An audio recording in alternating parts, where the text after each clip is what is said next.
شاہد صاحب، جو عمران کا وزٹ تھا نا روس کا، عمران خان کا کہنا یہ تھا کہ اس کو بنیاد بنا کے جنرل باجوہ بھی اور امریکہ نے ان کی حکومت گرائی، بائیڈن نے گرائی، آپ کی جو پارٹی ہے اس نے گرائی۔ ٹرمپ سے تو ان کی بہت امیدیں تھیں کہ ٹرمپ آئیں گے تو ان کی رہائی کا کوئی راستہ نکلے گا، تو بہت خراب ہو گئے تھے تعلقات بائیڈن ایڈمنسٹریشن کے عمران خان کے، بہت تنگ تھے کہ ڈونلڈ لو نے کہا کہ نہیں گرائی دو اس کی حکومت تبھی تعلقات رہیں گے۔ ندیم صاحب، پاکستان ایک بہت امپورٹنٹ کنٹری ہے امریکہ کے لیے، اور but there are 194 other countries. There is so much going on in other part of the globe. آپ دیکھ لیں Ukraine is happening, Syria is happening, Afghanistan is happening, and there are so many other thing which we not even aware of. I don't know کہاں سے یہ perception آتی ہے کہ امریکہ کا جو پریزیڈنٹ ہے اس کا صرف فوکس پاکستان پر ہے، کون پسند ہے یا کون پسند نہیں. there is no truth to it. there is no truth to it. However, اگر کوئی ووکل بہت زیادہ ہوتا ہے، بہت زیادہ باتیں کرتا ہے اگینسٹ اے کنٹری، تو ڈپلومیٹک جو چینلز ہیں وہاں سے کمیونیکیشن تو ہوتی ہے اس بارے کی، تو وہ تو بہت کنٹریز سے کرتے ہیں، ہر جگہ ہوتا ہے، یہ افریقن کنٹریز میں بھی کرتے ہیں، مڈل ایسٹرن کنٹریز میں بھی کرتے ہیں، and every where in the world. تو امریکہ تو ایوری کنٹریز نیبر. لیکن امریکہ عمران کے روس کے وزٹ سے خوش نہیں تھا، یہ تو شک والی بات ہی نہیں ہے نا. نہیں امریکہ آپ کے خیال میں امریکہ کو روس کے وزٹ سے خوش ہونا چاہیے تھا؟ وہ تو ہو نہیں سکتا. ٹرمپ تو بہت خوش ہوتا ہے، اگر آپ جاتے ہیں تو بڑے خوش ہوتا ہے. ساری دنیا ایک ڈائریکشن میں جا رہی ہے، رائٹ؟ آپ ان کے بالکل اپوزٹ ڈائریکشن میں جا رہے ہیں. یہاں سے آپ کے ایک کولیگ بھی گئے تھے اس ٹرپ پہ، ان کی بیگم نے روتے ہوئے فون کیا یہاں واپس آ جاؤ فوراً کہ راستے میں تمہارے جہاز پہ اٹیک نہ ہو جائے. تو I mean it's kind of situation میں آئی ڈونٹ نو، آئی مین کیا اس میں پولیٹیکل سینس تھی، کیا پولیٹیکل اس میں I don't even understand why somebody will do that. But if they did it, تو اس کے بعد اگر یہ سوال ہو کہ امریکہ خوش تھا تو باقی کون سا کنٹری خوش ہو نہیں سکتا نا کوئی.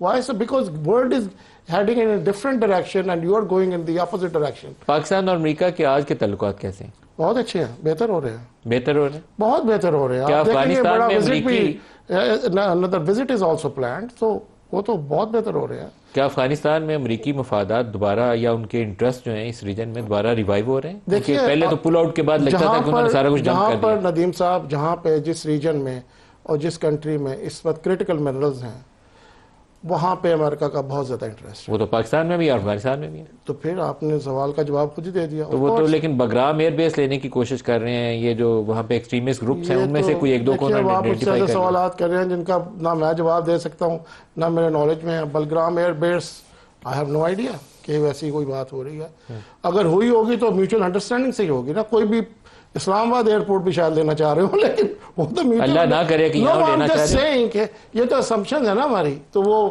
یا بھی روکو. امریکہ سے دوستی تھوڑے فاصلے سے ٹھیک ہے، زیادہ قریب والی دوستی ان سے اچھی نہیں ہے. امریکہ سے اس وقت دنیا میں جو بھی کنٹریز، جتنے بھی کنٹریز اپر ٹریجیکٹری پر ہیں نا، ان کی پرنسپل بزنس پارٹنرشپ امریکہ سے ہے. بس یہ بات آپ سمجھ لیں. اور اس میں اگر اکنامک امپاورمنٹ ہوگی، امپاورڈ ہوں گے لوگ، تو دنیا کی چیزیں بدل جاتی ہیں. وہ کنٹری کی بھی سوچ بھی بدل جاتی ہے. لوگوں کو کھانے کو اچھا ملے گا، رہنے کو اچھا ملے گا، تو چیزیں بدل. تو بزنس پارٹنرشپ اگر امریکہ سے نہیں ہے تو آپ کہاں سے رکھیں گے بزنس؟ کہاں کیا کریں گے آپ؟ مجھے یہ سمجھ نہیں آتی وہ فاصلے پہ رکھنے کی کیا ضرورت ہے. I think Pakistan should have a extremely good relationship with the US and Pakistan have extremely good relationship with other countries as well. کیونکہ وہ اگر آپ اس طرح سے کرتے رہیں گے تو فورن پالیسی کو ایک ڈاکومنٹ تو نہیں ہے نا کہ یہ فورن پالیسی ہے. فورن پالیسی 194 کنٹریز کے لیے 194 ڈاکومنٹس ہوں گے، ہر کنٹریز کے لیے ڈفرینٹ ہوگا. سر ہماری امریکہ سے بہت ہی قربت والا تعلق تھا جب جہاد افغانستان ہو رہا تھا. جیسے ہی سوویٹ آرمی نے یہاں سے پل آؤٹ کیا تو ہمارے اوپر سینکشنز لگ گئی. جی. پھر اس کے بعد دوبارہ جنرل مشرف کے زمانے میں ہم پھر فرنٹ لائن اتحادی بنے، میجر نان نیٹو الائی بنے. اس کے بعد پھر ہمارے ساتھ کیا انجام ہوا. تو ہماری ریلیشن شپ ایسی ہیں، وہ ٹرانزیکشنل ریلیشن رکھتا ہے واشنگٹن. تو آپ بھی ٹرانزیکشنل رکھیں نا. اب اس میں کون سی ایسی بات ہے؟ دیکھیے ہر ایک کنٹری کا اپنا ایک نیریٹو ہے. یہ آپ کا نیریٹو ہے نا. اگر ہم وہاں سے آپ پوچھیں گے تو وہ ڈفرینٹ نیریٹو ہے. وہ کہتے ہیں ہم نے تو اس لیے مدد کی تھی پاکستان کی کہ ریڈ آرمی تو رکتی نہیں ہے، تو وہ انہوں نے افغانستان کے بارڈر پہ نہیں رکنا تھا، انہوں نے آگے آ جانا تھا پاکستان میں. وہ تو ان کو ہم نے پاکستان کی ہیلپ کی ہے. دیکھیے نیریٹو تو اپنا اپنا کنٹریز کا اپنا نیریٹو ہے نا.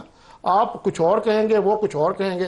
It doesn't matter. It was a mutual understanding and they worked together and they did well. جو چیز پاکستان کے مفاد میں ہو ہمیں اس کو سامنے بنانے چاہیے. پاکستان مفاد میں نہیں ہے کہ رشیا جو ہے اس نے کوئٹہ ٹیک اوور نہیں کر لیا یا اور کنٹری. پاکستان مفاد میں نہیں ہے یہ. لیکن وہ امریکہ ہمارا کیسا دوست تھا کہ ایبٹ آباد اس نے ریڈ کر دی جبکہ ہم اس کے الائے بنے ہوئے تھے, ہم اس کے ساتھ مل کے کام کر رہے تھے. ایبٹ آباد ریڈ پاکستان پہ حملہ ہوا تھا نا.